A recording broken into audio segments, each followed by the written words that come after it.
Oman തീരത്ത് US ആക്രമണത്തിൽ 3 Indian നാവികർ കൊല്ലപ്പെട്ട സംഭവത്തിൽ പ്രധാനമന്ത്രി നരേന്ദ്രമോദിക്കെതിരെ രൂക്ഷ വിമർശനവുമായി പ്രതിപക്ഷ നേതാവ് രാഹുൽ ഗാന്ധി.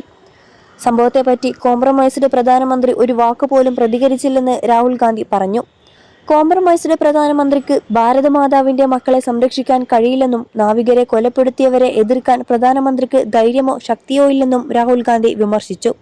ഒമാൻ തീരത്ത് ജൽവീർ കപ്പൽ ആക്രമിച്ചത് തങ്ങളാണെന്ന് അമേരിക്ക വ്യക്തമാക്കിയിരുന്നു. ആക്രമണത്തിൽ ഇന്ത്യക്കാരായ 3 ജീവനക്കാരാണ് കൊല്ലപ്പെട്ടത്. സംഭവത്തിൽ ഇന്ത്യ ഔദ്യോഗികമായി എതിർപ്പ് അറിയിച്ചെങ്കിലും പ്രധാനമന്ത്രി പ്രതികരിച്ചിട്ടില്ല. ഇറാനിൽ നിന്നും ഓയിൽ കടത്താൻ ശ്രമിച്ചുവെന്നാരോപിച്ചായിരുന്നു കപ്പലിന് നേരെ അമേരിക്കയുടെ ആക്രമണം. കപ്പൽ ആക്രമിച്ചത് തങ്ങൾ തന്നെയാണെന്ന് അമേരിക്കൻ സെൻട്രൽ കമാൻഡ് സ്ഥിരീകരിച്ചു.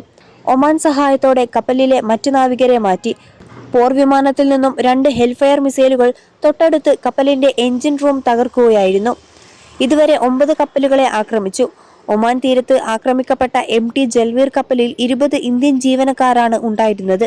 21 ലക്ഷത്തോളം സന്തുഷ്ടരായ ഉപഭോക്താക്കളും 2 ലക്ഷത്തോളം തിമിര ശസ്ത്രക്രിയകളും പൂർത്തിയാക്കിയ മലബാറിലെ ഏക കണ്ണാശുപത്രി Al Salama high hospital, hospital road, Perinthalmanna. അതോടൊപ്പം പിണറായി വിജയനെ തനിക്ക് കെട്ടിപ്പിടിക്കാൻ കഴിയില്ലെന്ന് രാഹുൽ ഗാന്ധി. അദ്ദേഹവുമായി താൻ രാഷ്ട്രീയ പോരാട്ടത്തിലാണ്. പിണറായി വിജയനെ കെട്ടിപ്പിടിക്കാൻ പറഞ്ഞാൽ അതിന് തനിക്ക് കഴിയില്ല. അത് താൻ ചെയ്യില്ലെന്നും രാഹുൽ ഗാന്ധി പറഞ്ഞു. ഇത്തരം പ്രാദേശികമായ രാഷ്ട്രീയ യാഥാർത്ഥ്യങ്ങൾ കൃത്യമായി മനസ്സിലാക്കിക്കൊണ്ട് വേണം ഇന്ത്യ സഖ്യം ഒന്നിച്ച് മുന്നോട്ട് പോകാനെന്നും അദ്ദേഹം ചൂണ്ടിക്കാട്ടി. തൃണമൂൽ കോൺഗ്രസിൽ തനിക്ക് ധാരാളം സുഹൃത്തുക്കളുണ്ട്. തിരഞ്ഞെടുപ്പിൽ വൻ വിജയം നേടുമെന്ന് അവർ ഉറച്ചു വിശ്വസിച്ചിരുന്നു. TMC സ്വപ്നലോകത്താണെന്ന് താൻ പറഞ്ഞിരുന്നു. പക്ഷേ അത് അംഗീകരിക്കാൻ അവർ തയ്യാറായില്ല. ഒന്നിച്ച് പ്രതിരോധിച്ചാൽ BJPയെ തോൽപ്പിക്കാനാകുമെന്നും രാഹുൽ ഗാന്ധി പറയുന്നു. വിമർശനങ്ങളെ ഉൾക്കൊള്ളാൻ തയ്യാറാണ്. ഇന്ത്യ മുന്നണിയിൽ എല്ലാവരെയും ഒന്നിച്ചു കൊണ്ടുപോകാനുള്ള കോൺഗ്രസിന്റെ പങ്ക് വലുതാണ്. RSSന്റെ കാഴ്ചപ്പാടിനെ അടിസ്ഥാനപരമായി എതിർക്കുന്നു. മുന്നണിക്കുള്ളിലെ പോരാട്ടത്തിന് തനിക്ക് താല്പര്യമില്ല.